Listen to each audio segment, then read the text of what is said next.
क्या आप जानते हैं कि रावण की मृत्यु कैसे हुई? आखिर रावण की मृत्यु का मेन कारण कौन सा था? किस कारण, श्राप के कारण या फिर किसी की साजिश के कारण रावण मृत्यु को प्राप्त हुआ? क्योंकि रावण एक ऐसे योद्धा थे जो कभी भी किसी से भी हार नहीं सकते थे।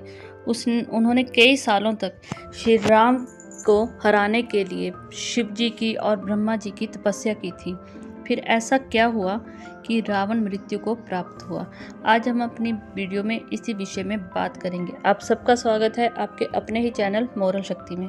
अगर आपने मोरल शक्ति को सब्सक्राइब नहीं किया है तो बहुत जल्द सब्सक्राइब कीजिए ताकि आपको धार्मिक जानकारियाँ मिलती रहें। राम को हराने के लिए रावण ने कई यज्ञ किए। पौराणिक कथाओं के अनुसार मंदोदरी ने ओमा से संजीवन यज्ञ का रहस्य जान लिया था, जिसके द्वारा उन्हें अमृत प्राप्त हुआ था। हनुमान जी रावण का रूप धारण करके एक समय मंदोदरी के पास गए और अपने बाहुपाश में वश करके उसका सतत्व भंग कर दिया, जिसके कारण रावण का यह यज्ञ असफल रह गया। राम की नीयत में रावण के प्रयत्नों का वर्णन है। कहा जाता है कि रावण ने संधि करने के लिए भी बहुत सारी कोशिश की। रावण संधि के द्वारा ही युद्ध को टालना चाहता था। सेतु निर्माण के पहले भी रावण तपस्वी के रूप में श्री राम के पास गए और युद्ध छोड़ने का अनुरोध किया। इंद्रजीत के वध के बाद रावण ने ब्रह्मा जी को व माँ सीता को अपने पास बुलाया। उनकी गवाही सुन सीता को वापस करने के लिए ब्रह्मा जी ने रावण को आदेश दिए थे, लेकिन रावण अपनी भ्रमित बुद्धि के कारण ब्रह्मा जी के आदेश को मानने से इनकार कर बैठा। तभी ब्रह्मा जी ने रावण को श्राप दिया था कि राम जी के बाण के कारण रावण की मृत्यु होगी। महान नाटक के अनुसार रावण ने अपने दूत लोहिताक्ष के द्वारा राम से कहा था कि परशुराम से प्राप्त हर प्रसाद परशु के बदले में सीता को लौटाने को मैं तैयार हूँ। इस बात का उल्लेख रामचंद्रिका में भी मिलता है। कुंभकर्ण के वध के बाद राम ने हनुमान जी के माध्यम से रावण को एक पत्र भेजा था, जिसमें सीता को लौटाने व संधि का प्रस्ताव था। राम जी ने बहुत ज़्यादा कोशिश की थी कि वह इस युद्ध को टाल सके, लेकिन रावण ने उनकी एक न सुनी। रावण प्रस्ताव को मानने के लिए तैयार था, बशर्ते वह उसकी बहन को विरूपित करने वाले लक्ष्मण को बांधकर लंका भेज दें। रामचंद्रिका में भी रावण की शर्तों का वर्णन किया गया है। रावण ने निम्न शर्तों पर सीता को लौटाने के लिए तैयार हुआ था। सुग्रीव को मारकर अगर अंगद को किसी कंधा का राज्य बना दिया जाए और उसको वहां का राजा बना दिया जाए, व हनुमान की पूंछ जला दी जाए और साथ में राम रुद्र की पूजा करें। राम की नीयत के अनुसार एक गुप्तचर राक्षस गिद्ध बनकर रावण के ही माध्यम के द्वारा, उसके ही कहने के द्वारा बानर सेना में घुस गया। बानरों ने उसको पहचान लिया और पकड़ लिया और इतना ज़्यादा पीटा कि वो बेहाल हो गया और वापस उसको लंका ही भेज दिया गया।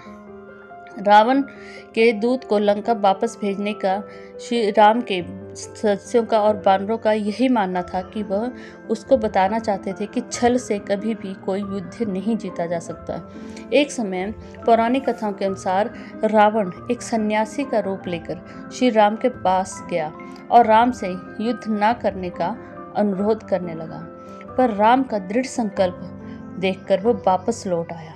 पद्म पुराण के अनुसार जब अतिकाय व महाकाय वानरों के द्वारा बंदी बना लिए गए, तभी अतिकाय ने शुक्राचार्य की भविष्यवाणी के बारे में लंका के द्वारा एक दारू पंचवक्त्र है जो बताया था कि उस पंचवक्त्र को जो भी तोड़ेगा वो रावण को मार पाएगा।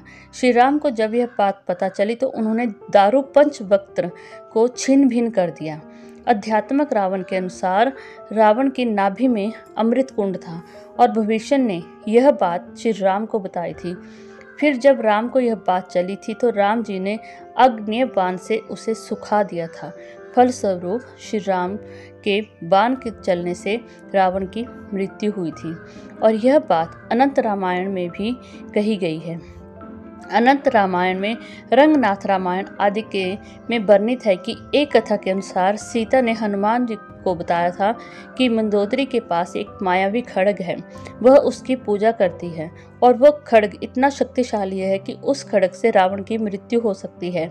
इसीलिए मंदोदरी उसको हमेशा अपने पास रखती है। तुम मंदोदरी के पास जाकर उसको झूठी खबर दो कि रावण मर चुका है। यह सुनकर वो शोकाकुल हो जाएगी और उसका ध्यान खड्ग से हट जाएगा। हनुमान ने सीता माता के कहने से ऐसा ही किया। मंदोदरी के पास जाके कहा कि रावण मर चुका है और जैसे ही मंदोदरी का ध्यान खड्ग से हटा, हनुमान जी उस खड्ग को लेकर आ गए। हनुमान जी ने वह खड्ग श्री राम के हाथों में सौंप दिया और कहा जाता है कि मंदोदरी की इसी गलती के कारण श्री राम के हाथों में जैसे वह खड्ग गया तो रावण की मृत्यु हुई। तो यह थी दोस्तों कि मंदोदरी की गलती के कारण रावण की हुई मृत्यु। क्या आप इस जानकारी के बारे में पहले से जानते थे? अगर आपको इस जानकारी का पता था तो प्लीज़ कमेंट करके अवश्य लिखें, और अगर किसी अन्य विषय पर कोई धार्मिक जानकारी जानना चाहते हैं तो वो भी अवश्य कमेंट करें। मैं बहुत जल्द आपके लिए नई धार्मिक जानकारियाँ लेके आऊँगी। तब तक अगर आप मेरे चैनल पर नए हैं तो प्लीज़ चैनल को सब्सक्राइब कीजिए, वीडियो को लाइक कीजिए और जितना ज़्यादा हो सकता है उतना ज़्यादा शेयर कीजिए। हर हर महादेव।